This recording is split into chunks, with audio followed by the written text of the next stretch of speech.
I don't look at the outside very much. I look inward and try to focus on, what do I feel? What am I seeing? In the hopes that by sharing what's going on in me, it maybe resonates with someone else. I can't predict what someone else would like. And I don't think anybody can.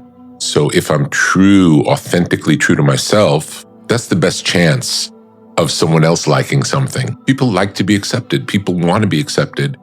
And I'm suggesting in the book that the best way to be accepted is to be yourself. It's not to change yourself to what someone else thinks. First of all, you don't really know what someone else thinks.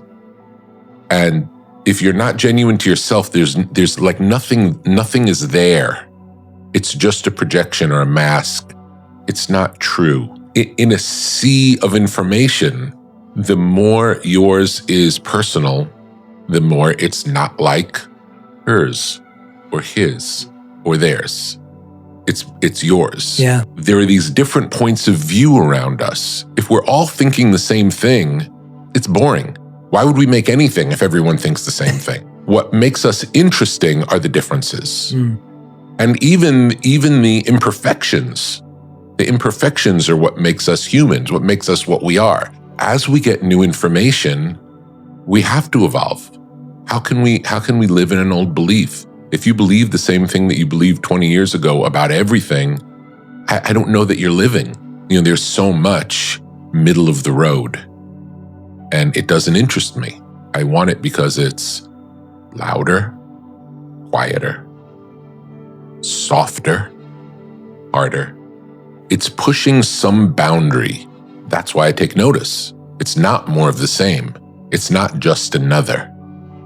It's the one that makes you like, you stop and, did I really hear that? Did I really see that? What's going on here? What you see a movie where you have to lean forward and pay attention, like, what's happening? It's not just the audience's hand is being held and walk through a story simply. I like the complexity and difficulty that forces me as the viewer to participate in what's going on. I'm not just being carried along. If I like it, that doesn't mean anything. That's what people think. It's like, just because I like it, that doesn't give it any value. Like, as an artist, if you like it, that's all of the value. That's the success comes when you say, I like this enough for other people to see it. Not other people like it, so it's successful. That doesn't mean anything, because other people liking it is out of your control. All that's in your control is making the thing to the best of your ability. I talk about it, usually the way I talk about it is greatness. And that's the way I thought of it. My whole life was, my interest is in making something great. Greatness, lasting greatness, timeless. And I came to realize recently, it's all an offering to God. And if you're making an offering to God, you're not thinking about, oh, what's the budget? Or I hope this segment of the audience is going to like it. We don't think like that. It's a higher vibration. We're making the best we can make to the best of our ability out of love and devotion. That's what it is. And there is no, I'm changing it for someone else, because it can't be better than this devotional act that we're doing.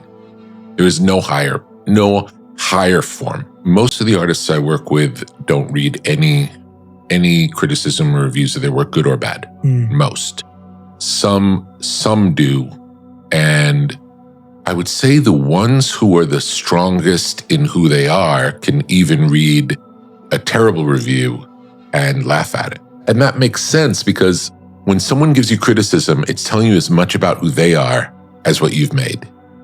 It's like we make things, and then we make it with one through our filter, our perspective.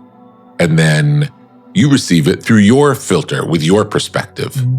So even if we both like it, we probably don't like it the same way for the same reasons. We all have our own relationship to it. Everyone has their own relationship to it. So any of these metrics of which is better, like the idea of the Oscars or the Grammys, where we're saying which album is better than another, it doesn't make any sense to me because it's always apples and oranges. The only people who we can honestly compete with is ourselves. It's like, is this the best I can make today? Have I gone further than I've gone before? That's all we can do. That's the only competition that makes sense, is continuing to evolve and push ourselves artistically and not get complacent, especially in success. It's easy to get complacent once something works. It's like, I'll just keep doing more of that. It ends up maybe one more time you can get away with it, but once 3 are similar, it stops being interesting. It's the obsessive nature of being really into something that once you start down a thread, you just keep pulling forever if you're interested. Many of the artists that are great at what they do are great at what they do for that very reason. They fall in love with this thing, and then they just want to know everything they could possibly learn about it. And there are no distractions. I'm working on a project now, a documentary project with comedians. And one of the things that they talk about is their commitment. Like when other people are doing things on the weekend, going out with their friends, they're going to perform every night that they can possibly go out and perform till they can get good at their craft. And this could be for a period of, 10 years of just having bad performances, having people not like what you do, like banging your head against the wall. But that obsession with breaking through.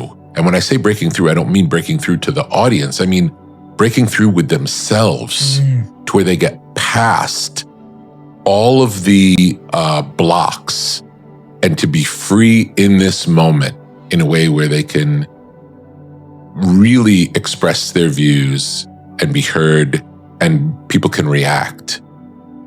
It's a fascinating thing. But I think in general, people don't like to be told what to do. Yeah. So best way that you can inspire someone to do something is through the way that you carry yourself. And if you act in a creative way in the world and you do it to the best of your ability, and if someone else recognizes it, it might inspire them to do the same. So I think it's hard to teach someone something that we don't practice. We have to practice it. Maybe your purpose in life isn't related to your job. Maybe your job is your job, and the job is the thing that supports you. And then the rest of your waking hours are devoted to your purpose, whatever that is. If you need to have a job to support yourself, that's great. That's a noble thing to do. And follow your dreams. But I'm not saying they're one thing. Yes. They don't have to be one thing. And don't let following your dreams undermine your ability to support yourself. It could actually do the opposite. If you decide, I want to be a comedian and I'm putting all my eggs in the comedian basket and I'm going to be a comedian, the pressure of having to support yourself will change you as a comedian, not for the better.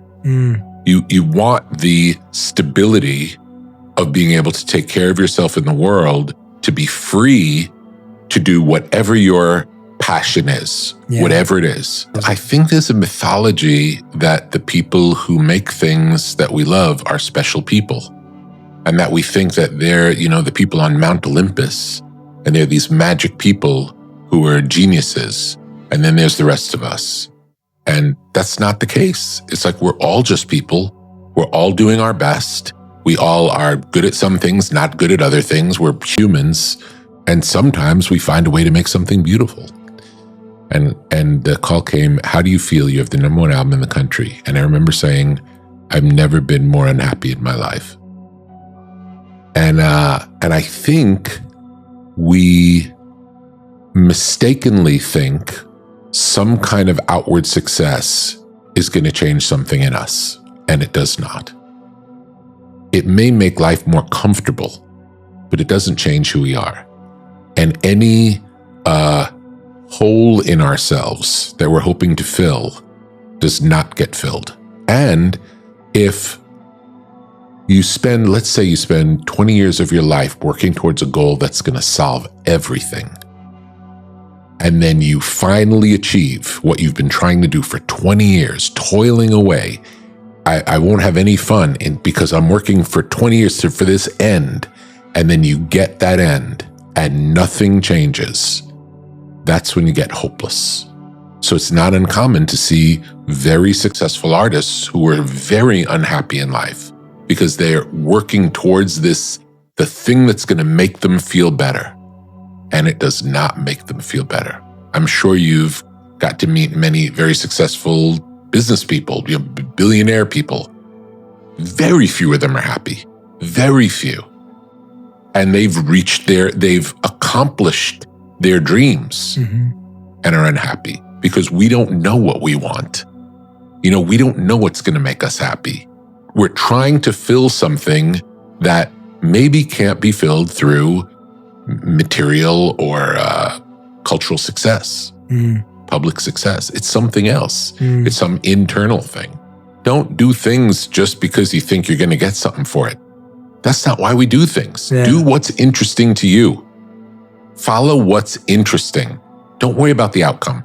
Yeah. We don't know. We can't predict the outcome. We can never predict the outcome. Follow your own inner guide. It directs us.